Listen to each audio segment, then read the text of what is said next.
Hi எல்லாருக்கும் இது உங்கள் ஆர்ஜே நான் பேசிக் கொண்டிருப்பது யூடியூப் எஃப்எம் 15.5. ஆக்சுவலா இன்னைக்கு ஒரு சின்ன பதிவு மட்டும் இங்க பார்க்குற எல்லாருக்கும் ஒரு மக்களுக்கு தெரியப்படுத்தணும் அப்படின்னு ஒரு சின்ன ஒரு ஏக்கமும், ஒரு தயக்கமும் எல்லாம் கலந்த ஒரு இதாவே இருக்கு. காரணம் இன்னைக்கு Vijay actor Vijay and politician Vijay அவருக்கும் அவங்க மனைவிக்கும் டிவோர்ஸ் ஆகுறத நியூஸ நீங்க எல்லாம் கண்டிப்பா பார்த்துருப்பீங்க. ஏன் அப்படின்னா, இது ஒரு சாதாரண ஒரு மனுஷனா நீங்க ஆக்டரா பொலிட்டிஷியன விட்டுருங்க. சாதாரண ஒரு விஜய் அப்படின்னு ஒருத்தர் இருக்காரு.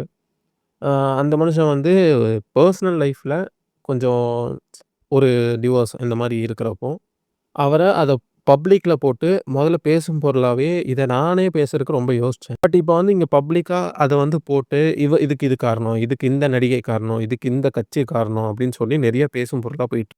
ஆக்சுவலா இப்ப அந்த மனுஷன் த்ரூ பண்ணிட்டு இருக்கிற இதே ஒரு பெரிய ஒரு என்ன சொல்றது, கயித்து மேல நடக்கிற பாதை தான் அப்படிங்கிற மாரி, ஜனநாயகன் ரிலீஸ் ஆகல. கரூர் ஸ்டாம்பேட். இந்த மாரி அடுத்தடுத்து எல்லாம் இங்க ஒரு நடக்கும், அடுத்த மாசம் எந்திரிக்கலாம். இப்படி ஒரு நடக்கும், அடுத்த மாசம் எந்திரிக்கலாம். இப்படி மாசத்துக்கு ஒண்ணு கரெக்ட்டா நடந்துட்டே தான் இருக்கு. அப்போ இந்த மாரி அந்த மனுஷன் எந்திரிக்கிறதுக்குள்ள நீ அடுத்து இப்போ நீ இங்க அடிச்சீங்கன்னா, அவ்வளோதான் இனி எலக்ஷனுக்கு தான் அவரு மேபி எந்திரிக்க முடியும் அப்படிங்கிற ஒரு சூழ்நிலையில, அவங்க மனைவி சங்கீதா எனக்கு விவாகரத்து வேணும். காரணம் என்னன்னு கேட்டா, ஒரு நடிகையுடன் அவங்க ஒரு அஃபேர்ல இருக்காங்க அப்படின்னு இது எனக்கு 2021 ஏப்ரல்லயே எனக்கு தெரியும். பட் ஸ்டில் அதாவது சரியாயிரும். இந்த பாதை சரியாயிரும். நான் அந்த அஃபேர்லாம் இருக்க மாட்டேன் அப்படின்னு சொல்லி மேபி நடந்து, அது அப்புறமும் தொடர்ந்த காரணத்தினால கிட்டத்தட்ட ஒரு 5 வருஷத்துக்கு மேல ஆனதுக்கப்புறம் இப்போ இது வெளிய வருது. அப்போ இது இது ஏன் வருது? சில பேர் என்ன சொல்றாங்கன்னா, இவங்களுக்கு ஒரு கூடவே இருந்தாலும் ஒரு போட்டி பொறாம அப்படின்னு சொல்றாங்க. ஆக்சுவலா உங்களுக்கு போட்டியோ, பொறாமையோ அவங்க இந்த டைம்ல சொல்லணுங்கிற அவசியம் இல்ல தான். பட் ஆனா தட்ஸ் அவங்களோட பெர்சனல் சாய்ஸ். ஆனா இந்த கட்சி பண்ணிட்டாங்க, இந்த கட்சி இப்படி, அந்த கட்சி அப்படி. இப்ப நீங்க ஒரு மனுஷனோட பெர்சனல் லைஃப் அதான் பெர்சனல் லைஃபே இப்படி இருக்கு. இப்ப நீங்க சீமானுக்குலாம் பேசுனீங்க.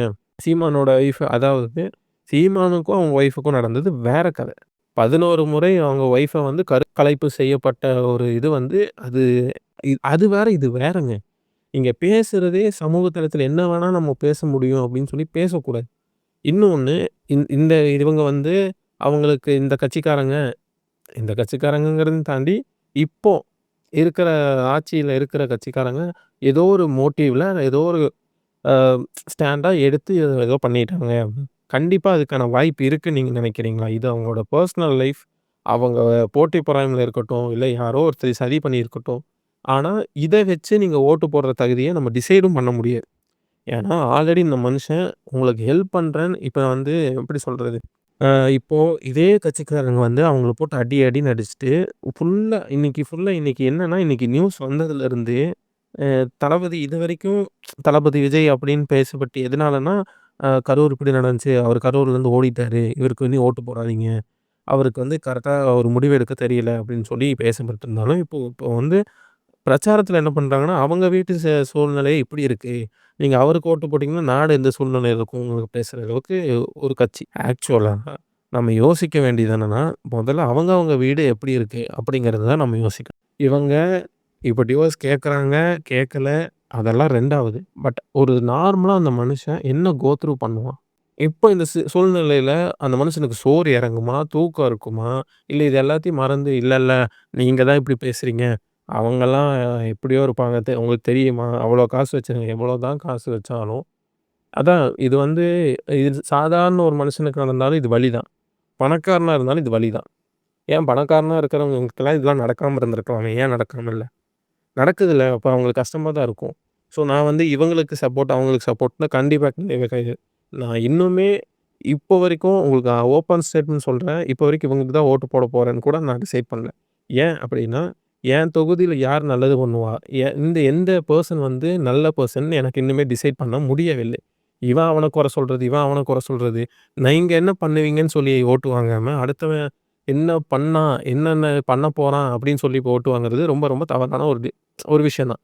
எலக்ஷன் நெருங்கிட்டே இருக்க, இப்ப இனி ஒரு 40 டூ 50 டேஸ் தான் இருக்கிற ஒரு சூழ்நிலையில, இப்போ இன்னொரு அடி. இத வச்சு ஒரு அரசியல். இது ஆக்சுவலா பெர்சனல் லைஃப் எடுத்து அரசியல் பண்ணவே கூடாது. அத பண்றாங்க.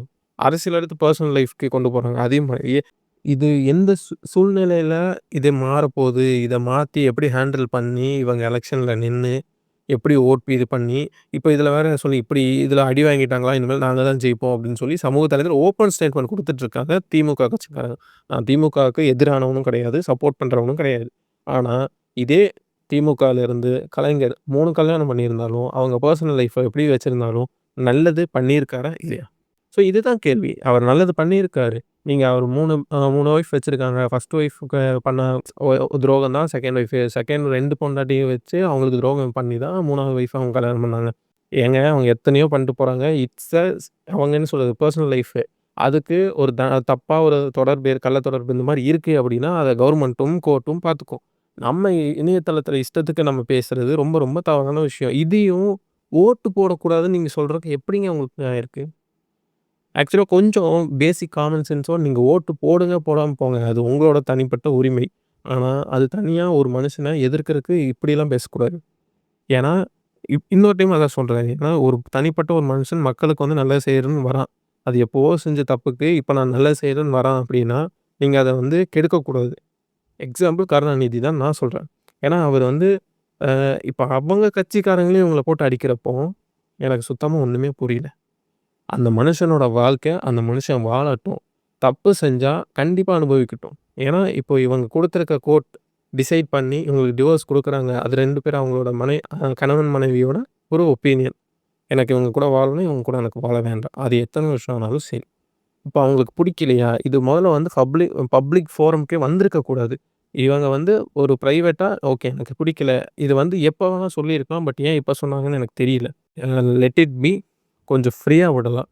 இதையும் அரசியலையும் மிக்ஸ் பண்ண வேண்டாம். அரசியலும் பெர்சனலும் மிக்ஸ் பண்ணாம இருந்தாலே, அவங்க மக்களும் சரி, அவங்க தொண்டர்களும் சரி, கொஞ்சம் ஃப்ரீயா இருக்க முடியும். போட்டு அடைச்சு அவங்கள இது பண்ணி அவங்கள வெடிக்க வைக்கிறது ரொம்ப ரொம்ப தவறான ஒரு செயலா நான் பார்க்குறேன். இப்போ இது என்ன சொல்றது? இ இது நடந்துருச்சு அப்படின்னு சொல்லி ஒரு செட் ஆஃப் பீப்பிள்ஸ்க்கு என்ஜாய் பண்ணணும். ஒரு செட் ஆஃப் பீப்பிள்ஸ் ரொம்பவே வருத்தம்.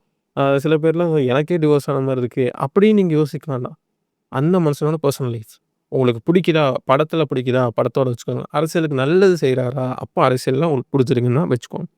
இல்ல அந்த மனுஷன் எனக்கு பெர்சனல் லைஃப் என்ன உங்களுக்கு பெர்சனல் உங்க ஃப்ரெண்டா? இல்ல உங்களுக்கு ஃபேமிலில ஏதோ தெரிஞ்சவரா?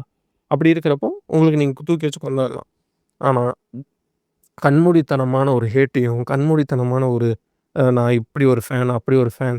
இது வந்து நான் இது வந்து என்னால மன்னிக்கவே முடியாது அப்படின்னு சொல்லி எதிர்க்கட்சியோ, இல்ல இப்ப ஆளுங்கட்சியோ அவங்க மேலயும் பழி போடுறதோ நான் என்ன சொல்றேன்னா, அவங்களுக்கு சப்போர்ட் பண்றதுக்கு முன்னாடி, கொஞ்சம் யோசிச்சு, யார் மேலயும் சப்போர்ட்டோ, ஹேட்டோ டக்குனு பப்ளிக் ஃபோரம்ல வைக்காதீங்க. ஏன்னா, உங்களுக்கு தெரியும். மேபி இவங்களுக்கு மேல இவங்களுக்கு தப்பு இருக்கலாம். இல்ல உங்களுக்கு அது உங்களுக்குள்ளேயே வச்சுருங்க அதிகபட்சம். உங்களுக்குள்ளேயே வச்சுருங்க. டக்குனு ஒரு சப்போர்ட்டோ, ஹேட்டோ குடுக்காதீங்க. எல்லாமே எப்போ எப்போ வந்து ஃபைனல் ஆகுதோ, அப்போ எல்லாமே டிசைட் பண்ணிக்கலாம். யார் மேல தப்பு இருக்கோ, அவங்க தண்டனை அனுபவிக்கட்டும். யார் மேல தப்பு இல்லையோ, அவங்க நிரபராதின்னு சொல்லி வெளிய வரட்டும். நிம்மதியா இருக்கட்டும். அதுவரைக்காவது அவங்க நிம்மதியா இருக்கட்டும். தப்பு செஞ்சவனுக்கு தப்பு செஞ்சுட்டேன்னு சொன்னதுக்கப்புறம் தான் தண்டனை. ஆனா நிரபராதிக்கு அது அது இப்படி நீங்க பேசும் பொருளே தண்டனை. ஸோ, அதனால கொஞ்சம் யோசிச்சு, நிதானமா நம்ம இத ஹேண்டில் பண்ணலாம். ஸோ, தளபதி ஃபேன்ஸா இருக்கீங்க அப்படின்னா, கொஞ்சம் வெயிட் பண்ணுங்க. இது கொஞ்சம் கடினமையான ஒரு சூழ்நிலையில தான் மாட்டியிருக்காங்க. But election is differ, personal life is differ. So, அத ஓரங்கட்டி வைப்போம். நல்லதே நடக்கும்னு நம்புவோம். நியூட்ரலா இருக்கிற எல்லாருமே என்ன மாரி இருக்கிற எல்லா ஃபேன்ஸுமே ஃபேன்ஸ் ஆர் பீப்பிள்ஸ் அப்படின்னு சொல்லலாம். அவங்க கொஞ்சம் கைண்டா யோசிச்சு எந்த ஒரு ஸ்டேட்மெண்ட்டையும் வெளிய விடுறதுக்கு முன்னாடி ஒரு 2 டைம் யோசிங்க. நம்ம சொல்ற ஒரு வார்த்தை என்ன வேணா இருக்கலாம். ஸோ, அதனால பி கைண்ட். ஸோ, அவ்வளோதான் நான் சொல்லணும்னு நெனச்சேன். ஸோ, பப்ளிக் ஃபோரம்ல பார்த்துருங்க. பார்த்து பேசுங்க. அண்ட் அவ்வளோதான். ஹேப்பியா இருங்க, ஜாலியா இருங்க, லைஃப்ப என்ஜாய் பண்ணுங்க. ஸோ, பாய்.